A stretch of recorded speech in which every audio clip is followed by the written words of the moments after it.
אני מתכבדת להזמין את סוכן הביטוח שלמה אייזיק, נשיא הלשכה. בוקר טוב לכולם.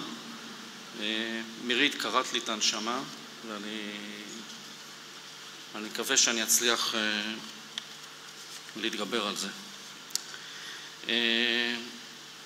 למען הסר ספק, אני רוצה שפה ברור וחד משמעית שאנחנו בעד לשכת סוכני הביטוח רואים בפוליסת שקל ראשון כביטוח היחיד שקיים בעולם הביטוח, הוא הביטוח הנכון, הוא הביטוח הראוי, ואני רוצה מעט להחזיר אתכם לאחור להיסטוריה, ועל איזה רקע נולדו הביטוחים הרפואיים הפרטיים בשנות ה-90. הביטוחים הרפואיים הפרטיים נולדו על רקע העובדה שחברות הביטוח והרגולטור הגיעו למסקנה שליד המערכת הציבורית צריך להעמיד עוד אלטרנטיבה שמאפשרת לאזרחי מדינת ישראל את זכות הבחירה, ואת זכות הבחירה בשלושה ממים, שתהיה להם שליטה על מועד הניתוח, על מקום הניתוח ועל מנתח. וכששמים רובד ראשון משלים שב"ן, אז אין לך לא שליטה על המקום, לא שליטה על המנתח וגם לא שליטה על המועד. ואני חושב שברגע שהכניסו רובד שהוא רובד תקנוני למעשה לתוך פוליסת הביטוח, השמיטו את הקרקע מתחת לביטחון ולשקט הנפשי שאזרח שרוכש פוליסת ביטוח רפואי פרטי יכול להשתמש בה בזמן הכי חשוב שהוא צריך אותה, וזה ניתוח. על מנת להבהיר ולהביא איזושהי עובדה קטנה, איזושהי מציאות קטנה על מה שקורה כרגע, אני רוצה להזמין את סוכן הביטוח עופר חורש, יושב ראש מחוז ירושלים, שיספר על המקרה או על החוויה האישית שלו מניתוח אלקטיבי שהוא עבר אתמול בהדסה. בבקשה עופר. שלום חברים, אתמול עברתי ניתוח לכריתה של לימפה. אתם רואים הכל טוב. במהלך חודש מאי שלמה ואני היינו בוועדת הבריאות, ונציגת האוצר אמרה שפוליסת שקל ראשון ומשלים שב"ן זה אותו דבר, זה מיותר. אחר כך היינו בדיון בבית המשפט, אחד השופטים אמר זה בדיוק אותו דבר, רק שינוי בפרוצדורות. אז אני רוצה להגיד לנציגת האוצר ולכבוד השופט, אם הייתה לי פוליסת משלים שב"ן, לא המנתח שניתח אותי היה מנתח אותי, אני ביקשתי את המנתח הטוב ביותר, כי זה ניתוח שהיה עם הרדמה מלאה ובאזור מאוד רגיש. ובעניין השני, התור, אם לא הייתה לי פוליסה שקל ראשון, אי שם ב-2025 היו עושים לי את הניתוח. אז קצת שיבינו מה קורה, מה קורה ללקוחות, שאנחנו צריכים לדאוג להם, שתהיה להם את הפוליסה הטובה ביותר. בריאות טובה לכולם. תודה לעופר, ואתם יודעים, יש אובי לכל מיני גופים וארגונים וכתבים במדיות השונות לחוות בציבור סוכני הביטוח, שאנחנו מונעים מעמלות, מונעים מתגמול וכיוצא בזה. רבותיי, אנחנו מונעים מאכפתיות כלפי הלקוחות שלנו. זאת העובדה, זאת המציאות, ושיפסיקו לבלבל את המוח. אנחנו התרענו כבר לפני למעלה משנתיים על הקטסטרופה שעומדת לקרות בעולם הסיעוד, במדינת ישראל, בעולם ביטוחי הסיעוד. לא כל כך הקשיבו לנו, למרות שהצגנו נתונים, והנה זה נפל כרעם ביום בהיר לפתחם של אזרחי מדינת ישראל. 50% מאוכלוסיית המדינה מבוטחת בביטוח רפואי באמצעות קופות החולים, והנה יום אחד מודיעים לנו שיש שם בעיה, יש שם קטסטרופה, והמדינה כנראה תצטרך לתת פתרונות אחרים או למצוא פתרונות אחרים, ורשות שוק ההון כמובן.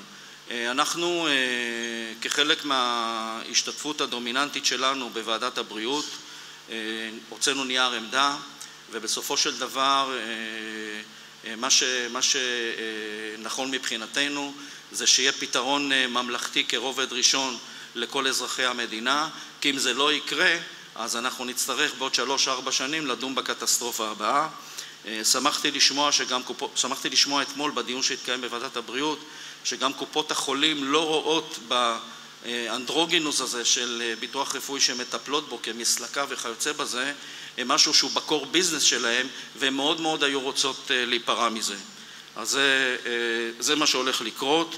היה רוב מוחלט בוועדת הבריאות אתמול שהפתרון הנכון לאזרחי מדינת ישראל זה פתרון ממלכתי. לפני כשבועיים וחצי השתתפתי לראשונה בכנס של האיחוד האירופאי, של לשכות סוכני הביטוח של האיחוד ושל הברוקרים, שהתקיים בוורשה במשך יומיים.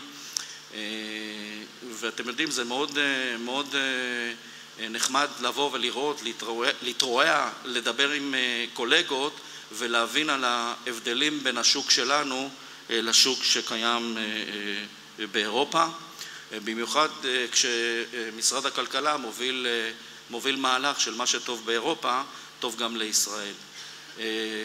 מה שהתברר שם זה מספר דברים. הדבר הראשון זה נושא היציבות.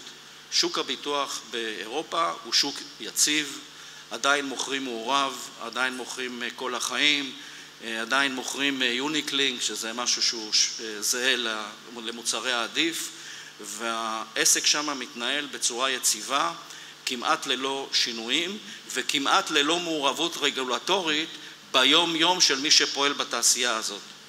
האיחוד האירופאי, כידוע לכם, עובר גם איזשהו שינוי עכשיו בכל מה שקשור לבחירות שהיו לפרלמנט האירופי, וזה כמובן ישפיע ברמה כזאת או אחרת על בחירה של רגולטור אירופאי חדש וכיוצא בזה.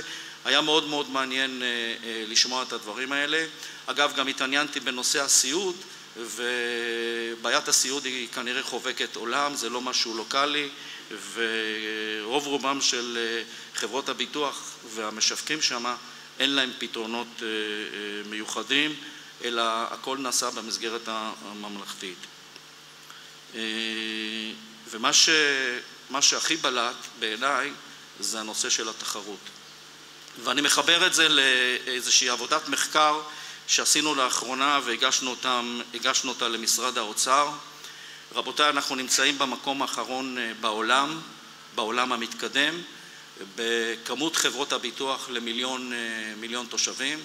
אנחנו עומדים על 1.3, הממוצע בעולם הוא 14 חברות ביטוח למיליון איש, ומפה נובעים הרבה מאוד תחלואים שאנחנו חווים בעולם הביטוח, בעיקר בענפי הרכוש, שמוצרים נעלמים מהמדף, קבלנים קשה להם מאוד מאוד להשיג היום ביטוח, ואני פוגש בכנסת הרבה מאוד עמיתים מאיגודים מקצועיים כאלה ואחרים שבאים אליי ומתלוננים, ואנחנו באמת משתדלים ומנסים לעזור, אבל לדעתי שוק הביטוח במדינת ישראל לא סובל מחוסר של חלבנים, הוא סובל מחוסר של מחלבות. ואם לא יעשה פה מהלך, אז זה משפיע על יוקר המחיה כמובן, על התחרות וכיוצא בזה. אנחנו במסגרת לשכת סוכני הביטוח מקדמים כרגע 13 הצעות חוק בכל מיני תחומים כאלה ואחרים. חלקם נוגעים באופן ישיר לפעילות שלנו כסוכני ביטוח, וחלקם לדאגה לאזרחי מדינת ישראל. כמו לאחרונה העברנו בקריאה ראשונה כבר חקיקה שמטפלת בהכרת הפרשות פנסיוניות ולקרנות השתלמות של משרתי המילואים בשנת 23, שזה יהיה עד סוף 24. זה משהו שכבר עבר בקריאה ראשונה. מה שמאוד מאוד חשוב לנו לקדם זה את היכולת של כל סוכן בעל רישיון לעבוד עם כל חברות הביטוח ללא שום קשר לפעילות שלו, למוצא שלו וכיוצא בזה. זאת הצעת חוק שאנחנו מקדמים באגרסיביות, ואני חושב שהיא תהיה לרווחת סוכני הביטוח, כי לא ייתכן מצב שסוכן ביטוח שמסיים זה עתה את הלימודים, עמד בכל הבחינות, עשה סטאז', אבל אין לו עדיין תיק ביטוח, הוא רוצה להרים תיק ביטוח. חברת הביטוח תגיד לו, תשמע, אין לך תיק ביטוח, אנחנו לא עובדים איתך. זה לא הגיוני. כידוע לכם, אנחנו נתקלים בלא מעט תופעות של הטלת רפש על ציבור סוכני הביטוח. אני באופן אישי, אני אגיב באגרסיביות עד כמה שאני יכול על כל אירוע מהסוג הזה. אני חושב שזה נושא פסול, לא ראוי, לא מכובד, ואין שום סיבה לקחת ציבור שלם בגלל 2-3 אולי חברים שסרחו ולהטיל עליו איזושהי עננה שלילית. זה לא הגיוני ולא נכון. בכלל אנחנו מדברים הרבה מאוד על חשיבות העסקים הקטנים והבינוניים במדינת ישראל, אבל מה שקורה בפועל, חברים וחברות, זה שהגדולים נעשים יותר קטנים והקטנים נדחסים עוד ועוד ועוד. וחבל. אנחנו בלשכה, אני אשתדל עד סוף הקדנציה שנותרה כשנה ו3 חודשים להוביל את הלשכה לשינוי במעמד הציבורי, וזה משהו שאנחנו התחלנו כבר לדסקס אותו. אני מקווה מאוד שאם אני לא אסיים את המהלך הזה בקדנציה הזאת, אז הוא ימשיך בקדנציה הבאה. זה מאוד מאוד חשוב, כי אני חושב שאנחנו צריכים להעמיד את עצמנו במקום אחר כארגון, כאיגוד מקצועי, וזה קריטי לקיום שלנו, לעתיד שלנו ולהמשך ההתפתחות של הענף. לסיום אני רוצה להודות לעובדי הלשכה שעשו עבודה מצוינת להרמת האירוע הזה, לחברי ועדת הבריאות בראשותה של נחמה, שאגב חוגגת היום יום הולדת. מזל טוב לנחמה.